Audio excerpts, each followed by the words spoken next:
Bonjour et bienvenue dans les aventures de Betty. Eh oui, me voilà, j'ai fait mes adieux, je reviens, la nana ne sait pas ce qu'elle fait.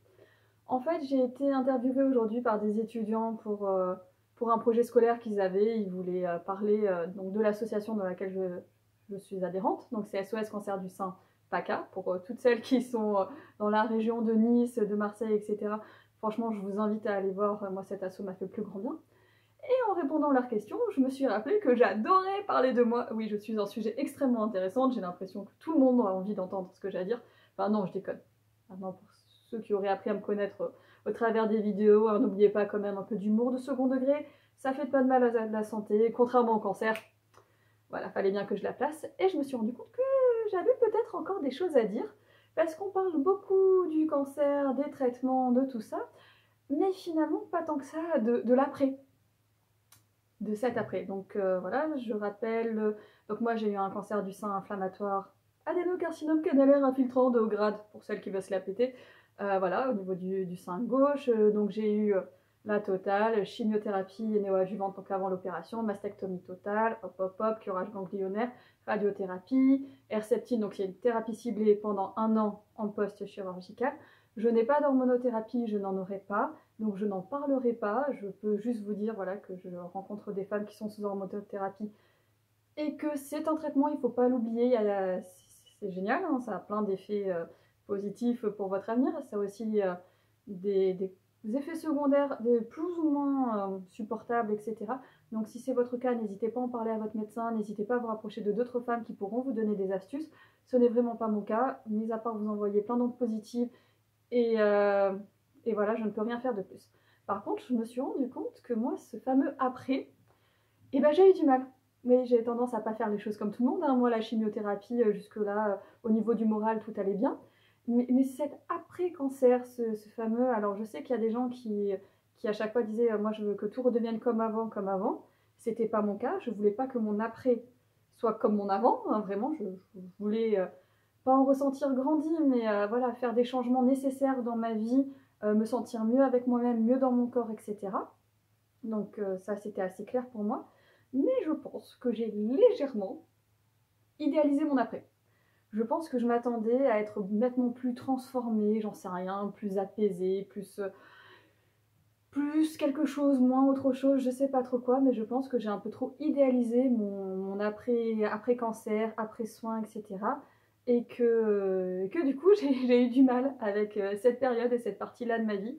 Je vous avais fait une vidéo, je crois, sur les effets un peu au long cours des traitements. J'ai toujours des effets que je ressens selon les jours. J'ai appris que ça avait un nom, notamment certaines choses, ça s'appelle le Kimi Brain pour tout ce qui est sur les fonctions cognitives. J'ai appris que j'étais pas la seule. Je sais aussi que je suis loin d'être la plus mal lotie, vraiment. Je sais qu'il y en a qui souffrent beaucoup plus que moi et j'en ai conscience. Et je suis consciente de tout ça. J'ai bien pris conscience aussi que l'activité physique, eh ben, franchement, ça change la donne. Donc ça, c'est un truc sur lequel j'en suis convaincue. Déjà, il y a des études qui ont été faites, donc c'est pas que moi qui le dis, mais vraiment, les activités physiques aident à supporter les traitements, aident à supporter l'après, diminuent le risque de récidive, tout comme le fait de manger sain, équilibré, etc., d'avoir une bonne hygiène de vie. Je sais que c'est utile, donc j'ai continué les activités que je faisais grâce à l'asso, donc ça c'est vraiment magique, hein. Moi cet asso m'aura bien aidé.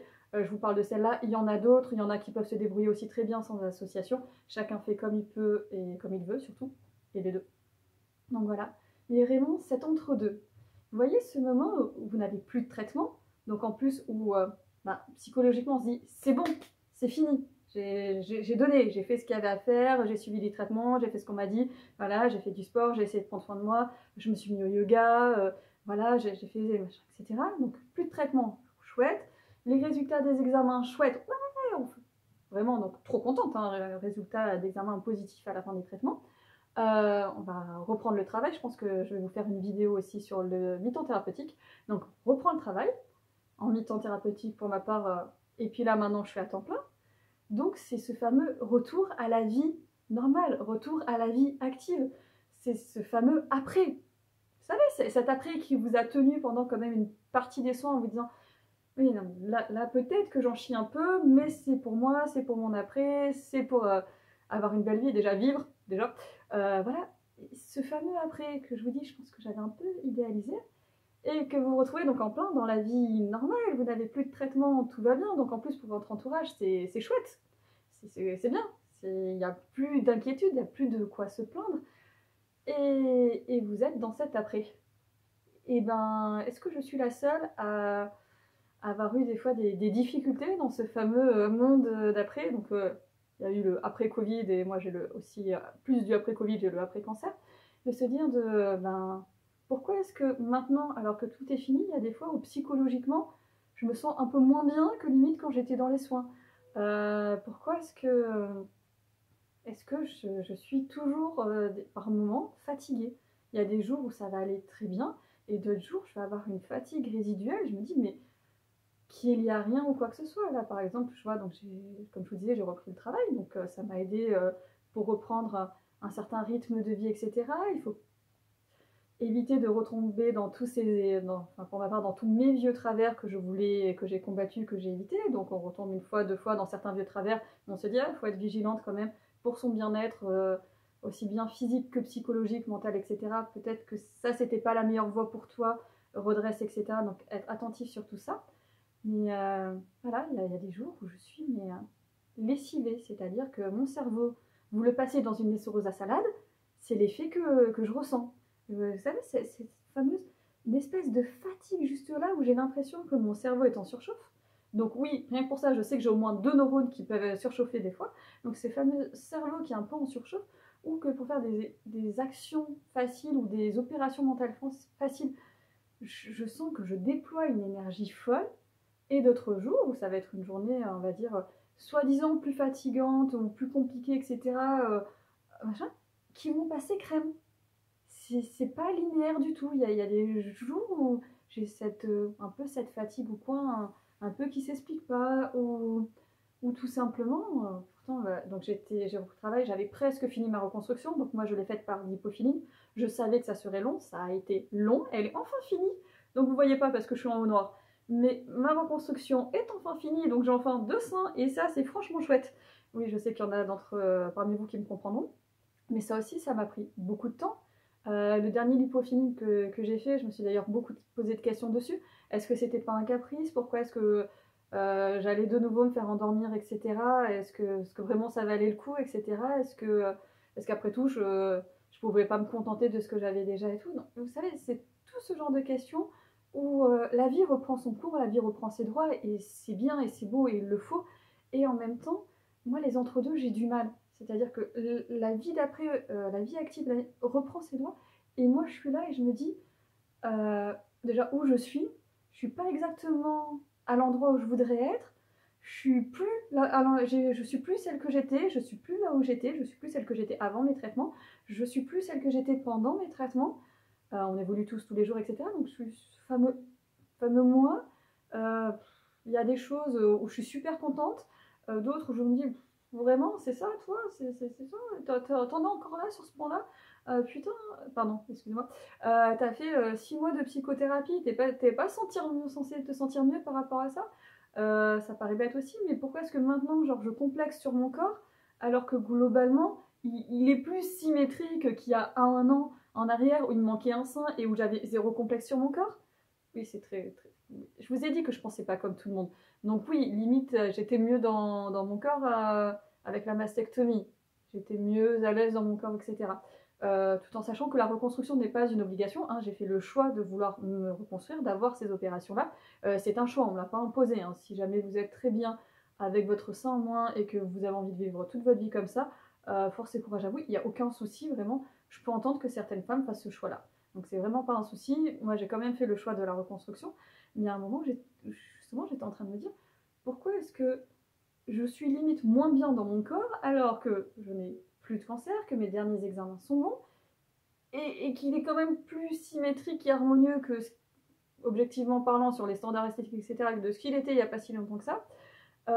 Pourquoi est-ce que maintenant je me juge plus sévèrement sur ce que j'arrive pas à faire, sur ma fatigue, etc. Pourquoi est-ce que j'ai vachement moins de tolérance sur mes manques, etc. Qu'il y a quelques mois en arrière? Là, parce que justement, je suis plus en traitement, et en effet, je n'ai plus ce fameux genre joker de bah, c'est normal que je sois fatiguée, c'est normal que ceci, cela, je suis en traitement, c'est déjà bien ce que je fais, etc. Et je me suis rendu compte que dans ce fameux monde d'après, j'étais beaucoup moins indulgente envers moi-même. Et je pense que c'est ça qui m'a fait aussi beaucoup de mal. Oui, on est d'accord, je vous partage des choses très privées et très intimes. Hein. Si cela ne vous concerne pas, si cela ne vous intéresse pas, je vous en prie, changez de vidéo, il n'y a vraiment aucun souci. Euh, ne me jugez pas sur ce que je vous dis, c'est un peu un journal intime, c'était le concept de cette chaîne. Je vous partage mon expérience. Je ne dis pas que j'ai la science infuse sur tout, loin de là. Je pense qu'il y a d'autres gens qui traversent les choses avec plus de brio et plus d'éclat que moi. Et franchement, c'est très bien comme ça. Et je trouve ça juste inspirant et je ne jalouse pas ça. Je partage juste mon point de vue. Que je trouve que c'est très bien. La parole s'est libérée sur la prévention. La parole s'est libérée sur les soins, sur ce qu'on ressent, etc. Et je trouve ça génial. Et là, je me suis rendu compte que l'après, et bien l'après c'est touchy quand même. Hein. L'après, avec tout ce qu'on a vécu, soit son corps, son cerveau, son esprit et tout ça, tout ce par quoi on est passé, tous les chamboulements qu'il y a eu, hormonaux, etc. Parce qu'en plus, alors les hormones, un coup vous en avez, un coup vous en avez plus, un coup machin, etc. Un coup ça revient, hop hop hop, et génial, maintenant je suis en pleurs chaque mois quand j'ai de nouveau mes règles. Mais je suis contente de les réavoir, ça veut dire que mon organisme refonctionne.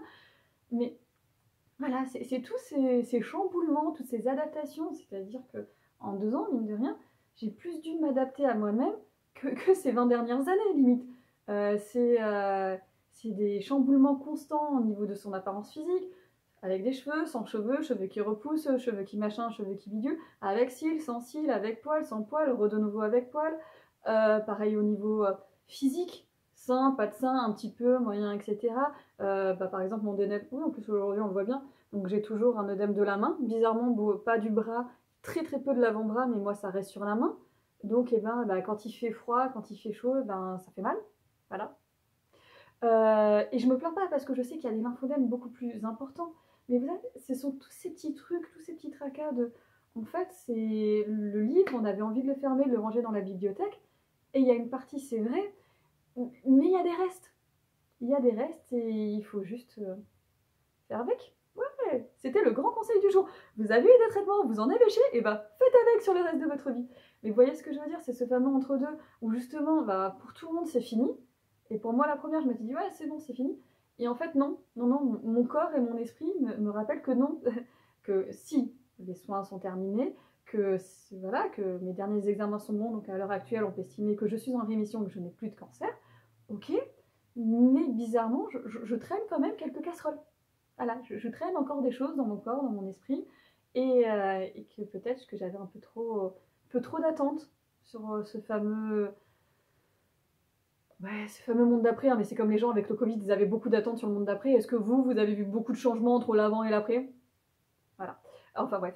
Mais oui, je voudrais savoir s'il y a des femmes aussi là qui regardent cette vidéo, qui sont dans ce fameux après, un peu dans le même état d'esprit que moi, ou si vous l'avez vécu totalement différemment. Peut-être que vous allez pouvoir m'inspirer d'autres choses. Voilà, mais je pense que en ce moment, mon plus gros travail va être sur l'acceptation. Oui, on en est toujours là, sur l'acceptation et l'indulgence, et de regarder en arrière et de se dire que finalement, avec tout ce que j'ai vécu, ben, j'en suis là, j'en suis quand même là, avec mes failles, mes faiblesses, mais aussi mes atouts et ce que j'ai réussi à en mettre en place.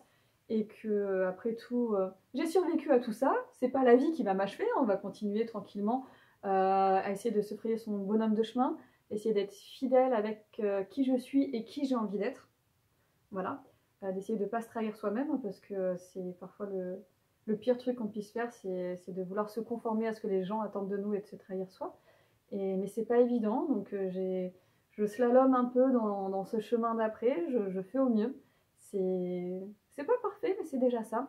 Et je voulais juste faire une vidéo, voilà, pour parler de ce fameux après, que je pense qu'on est beaucoup à avoir beaucoup d'attentes et que parfois on peut être un peu déçu de ce qui nous arrive ou même déçu de soi-même et qu'au final, essayons de se voir avec un petit peu plus de bienveillance.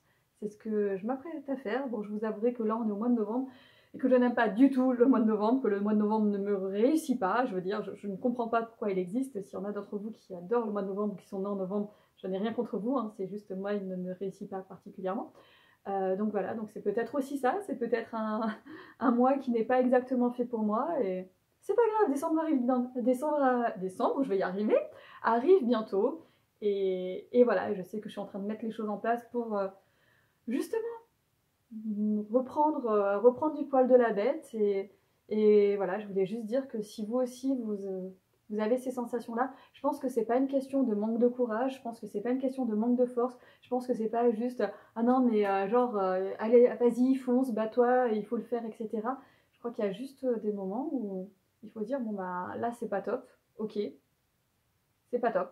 Qu'est-ce que je peux faire? Est-ce que j'ai besoin de rester avachi devant mon canapé pour que ça passe? Est-ce que j'ai besoin d'aller voir une amie pour me remonter le moral? Est-ce que j'ai besoin peut-être d'un autre suivi quelconque, etc.